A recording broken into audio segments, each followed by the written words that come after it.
Stop scroll sebentar. Jujur, saya ini sering banget loh mikir. Kenapa ya orang-orang dengan gangguan jiwa yang kita lihat di jalanan itu kok kelihatannya lebih bebas, lebih merdeka, lebih bahagia gitu daripada kita yang tiap hari harus bangun pagi, mandi buru-buru, terus berangkat ke kantor pakai blazer yang cicilannya aja belum lunas? Malah jangan-jangan kita ini yang sebenarnya gila. Terperangkap dalam rutinitas yang sama setiap hari, stres karena deadline, pusing mikirin target, belum lagi kalau atasan lagi nggak mood. Coba kita sebut aja tokoh utama kita ini, Bapak Freerider Jalanan. Sebenarnya, beliau ini sama sekali nggak melanggar hukum atau merugikan komunitas. Justru, yang beliau langgar adalah norma stres yang kita semua anut dan junjung tinggi, seolah-olah itu adalah sebuah prestasi. Bayangkan, beliau nggak perlu ikut meeting pagi, yang isinya cuma basa-basi, nggak pernah dikejar deadline revisi yang datangnya jam 5 sore, dan yang paling penting, nggak perlu pusing mikirin tagihan kartu kredit atau BPJS Kesehatan yang katanya cover semua penyakit. Tapi pas giliran kita mau klaim, prosedurnya lebih rumit dari bikin candi. Lalu, apa dampaknya buat kita yang masih waras menurut standar sosial ini? Positifnya, melihat kebebasan mereka bisa jadi pengingat buat kita untuk lebih bersyukur. Ya, setidaknya kita masih punya atap untuk berteduh dan makanan di meja, walaupun kadang makanannya cuma mie instan di akhir bulan.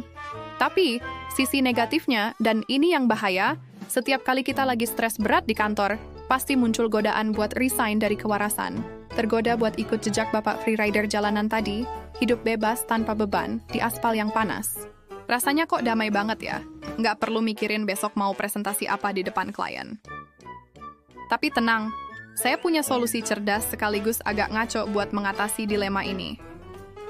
Gimana kalau untuk menciptakan lingkungan kerja yang lebih waras, kantor kita menerapkan kebijakan-kebijakan absurd, misalnya dress code baru. Setiap hari Rabu, semua karyawan wajib pakai kostum superhero favoritnya. Bayangin, si bos lagi marah-marah sambil pakai kostum Power Ranger pink. Kan jadi nggak serem lagi. Atau, tiap hari Jumat, sesi meeting evaluasi mingguan diganti jadi sesi curhat sambil makan es krim. Dijamin, semua unek-unek bakal keluar dan suasana jadi lebih cair. Bahkan, kita bisa lebih ekstrim lagi. Gimana kalau setiap ada karyawan yang berhasil mencapai target bulanan, rewardnya bukan bonus uang, tapi voucher libur pura-pura gila selama sehari penuh?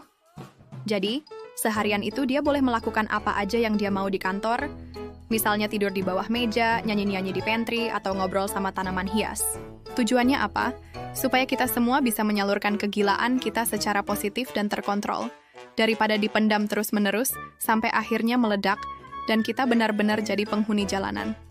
Ide ini mungkin terdengar konyol, tapi coba deh renungkan. Bukankah banyak dari kita yang diam-diam memimpikan sedikit kegilaan di tengah hidup yang terlalu teratur ini?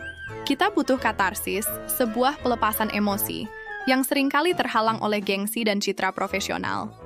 Jadi, daripada kita iri sama kebebasan orang lain, kenapa nggak kita ciptakan sendiri oase kebebasan versi kita di lingkungan kerja? Saya mohon maaf ya kalau ide-ide ini malah bikin tim HRD di kantor kalian auto resign massal karena pusing bikin SOP-nya. Tapi, intinya adalah, kita perlu menemukan cara untuk tetap waras di dunia kerja yang kadang nggak masuk akal ini. Kalau kalian mau dosis healing yang lebih aman sambil ngakak tanpa batas, jangan sampai kelewatan konten-konten seru dari Alfari Situn. Pohon jati daunnya gugur, coba dong komen di bawah. Satu hal paling gila apa yang pernah kalian lakukan di kantor pas lagi stres melanda? Terima kasih udah nonton, jangan lupa like, komen, dan subscribe ya. Sampai jumpa di video selanjutnya.